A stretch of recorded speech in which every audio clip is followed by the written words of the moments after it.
Hey humans, my name is Dael Kingsmill. Today I'm uploading an older video of mine. It's one that I uploaded over on the Geek and Sundry Vlogs channel originally a couple of years ago now. So it's you know, from the vault, it's Lazarus. It pertains to the video that I'm editing right now, so I thought that I would bring it back, upload it here on MonarchsFactory specifically, so that you can have a look at it. I haven't watched it since it was originally uploaded over on Geek and Sundry Vlogs, so this is a little bit of a taste of the past. Get nostalgic if you've been here for a while, or be ready to have your mind blown for the difference between videos now and then if you're new. This is the story of Eros and Psyche. I hope that you enjoy it. Our story begins with a woman named Psyche. Now, she was born into a family, all of whom were exceptionally beautiful, but Psyche was exceptionally beautiful amongst her exceptionally beautiful family. In fact, she was so exceptionally beautiful that Aphrodite took exception to her beauty. People from all around the country had started flocking to Psyche's home just to take a look at this woman who they were calling the new Aphrodite. We all know how much the gods like it when someone compares a mortal to them. When finally all of Aphrodite's temples were empty because everyone was out worshipping this human girl, Aphrodite finally snapped. Aphrodite's son, Eros, was known for whizzing around the skies, shooting people with his arrows that would make them fall in love with the next person or thing they saw, and causing a whole lot of trouble with it. So Aphrodite called on Eros and said, "Hey honey, hey, Mummy's just got a little bit of an errand for you, okay?" And Aphrodite asked Eros to go and shoot Psyche with one of his famous arrows and make her fall in love with some wretched man who was terrible and boring and ugly and not good at any jobs and really poor and stuff. Just make sure that she gets married to someone super embarrassing. Meanwhile, Psyche was getting pretty lonely. She was finding that being revered as if she were a goddess was A, annoying because a bunch of strangers kept coming and ogling at her every day, and B, it meant that no one ever asked her to marry them. They were too afraid to ask someone who was godlike to be their wife. And so she saw her sisters one after the other get married and have happy lives, and she was just left alone. Her mother and father began to be worried that no one was ever asking her out, and so they went to visit an oracle of the god Apollo to see exactly what was going on. And the oracle told them that Psyche was to be married to a creature whom everybody feared, a man whose power couldn't be resisted by man or god, and her parents were to leave her on the peak of a mountain nearby their town and leave her there to be picked up by this terrible husband. So Psyche's parents, sad about the whole affair, dressed Psyche up in a wedding dress and led her up to the mountaintop. After she'd been left standing there alone for a good long while, finally Zephyr, a god of wind, came and picked Psyche up and drifted her slowly down into a garden, a lovely beautiful garden in a valley nearby a shimmering golden palace. The palace was the most magnificent thing that Psyche had ever seen in her life. It was all ivory and gold and silver carvings all in the walls and the floor, and it was full of all sorts of wonderful treasures like some kind of museum house hybrid. After Psyche had been wandering around the palace for a little while, she heard a voice behind her. And that's all it was. Just a voice, just a disembodied voice of an invisible someone. And this voice said, "We are your maidservants and we will help you get ready for dinner," which a table set up on its own, just dinner appeared on the table, and the voices sang to her while she ate, and it was a lovely evening all up. That night, while sleeping in her new palace bedroom, and in fact every night after that, Psyche was visited by a man. This was her husband. It was always too dark for her to see him when he visited, but he seemed very friendly. He had a gorgeous voice, and the two of them got along really well. Every night she would ask for him to stay until morning so that she could see what he looked like, and every night the mysterious man would explain to her, "Hey, you remember how when people thought you were a god, none of them would want to be married to you? Yeah, let's just say a similar thing would happen here if you knew who I was. So let's keep it on the down low. You don't need to see my face. It's fine. Everything's fine." So fine.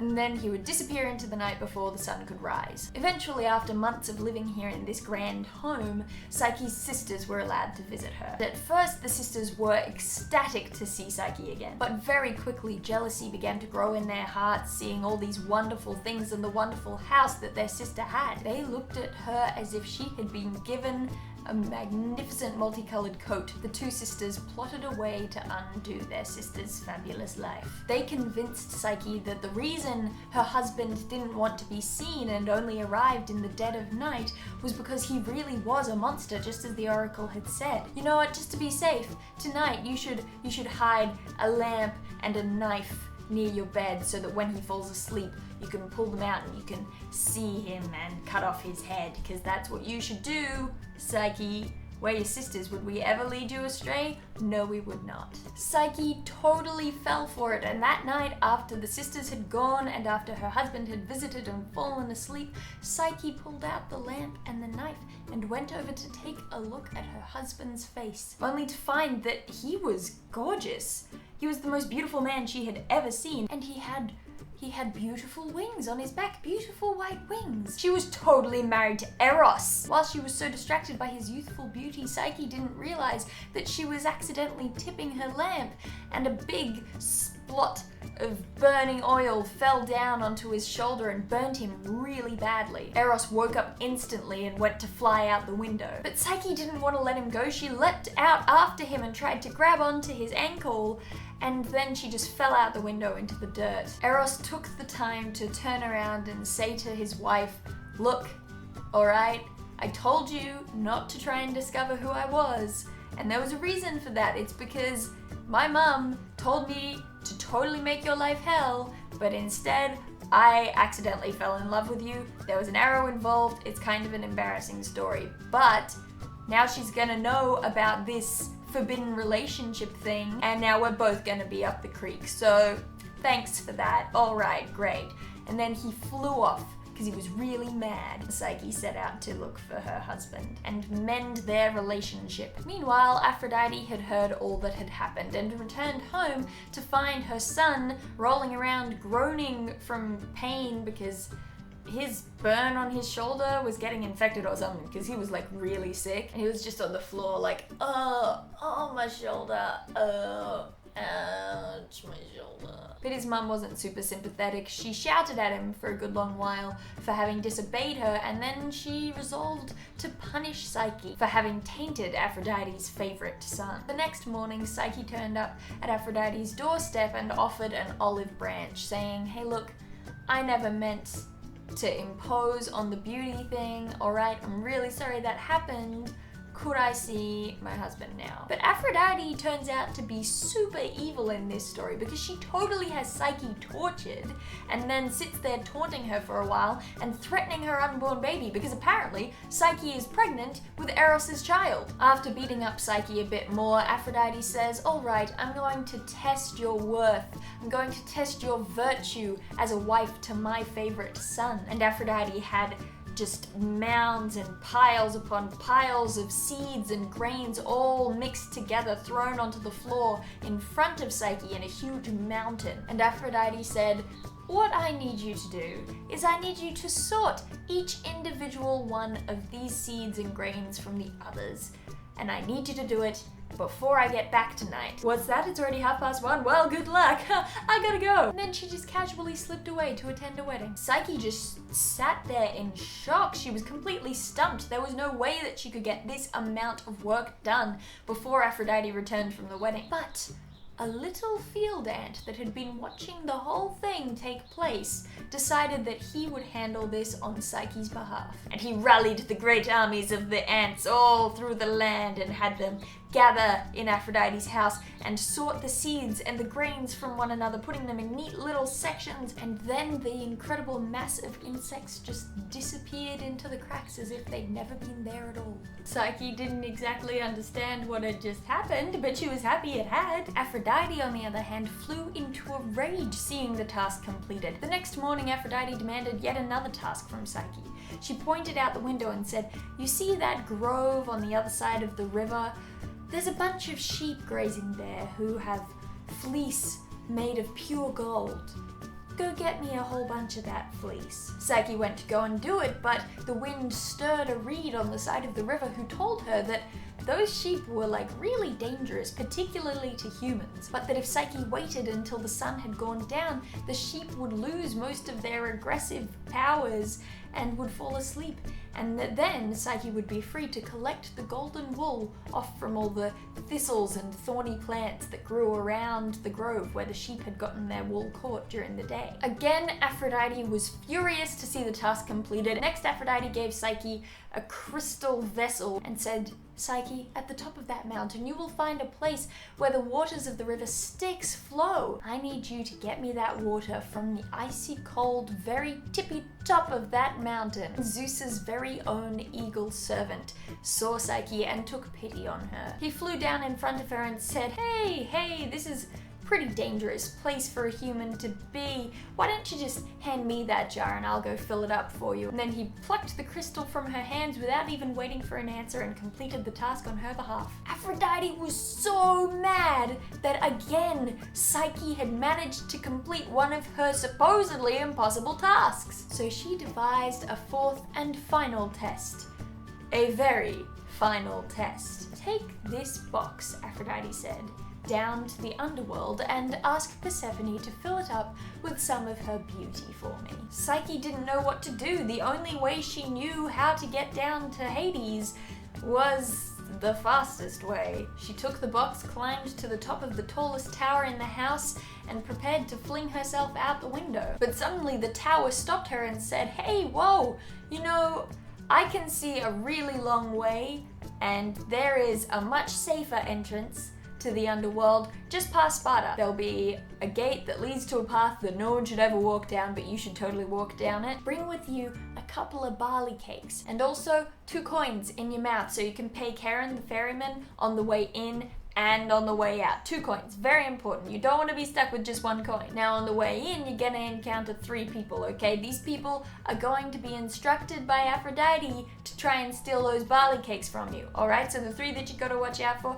there's gonna be a lame guy with a lame donkey collecting wood. He's gonna ask you to pick up some of his sticks and he's gonna try to steal one of your barley cakes, so you ignore him and you keep walking. Number 2, when you're in the boat with Charon, there's gonna be a floating corpse guy. He's gonna beg you to pull him into the boat so that he can get into Hades. Do not fall for it. He will try to steal one of your barley cakes. You ignore him and you keep on going. And number 3, there will be a bunch of ladies who will be weaving and they will ask you to help them weave for a little while. Do not fall for that. They are trying to steal one of your barley cakes and you need those barley cakes. You know why you need those barley cakes? Because Cerberus loves barley cakes. Loves them. You're gonna need one to distract him on the way in, one to distract him on the way out. Now, very important, do not eat anything while you are in Hades.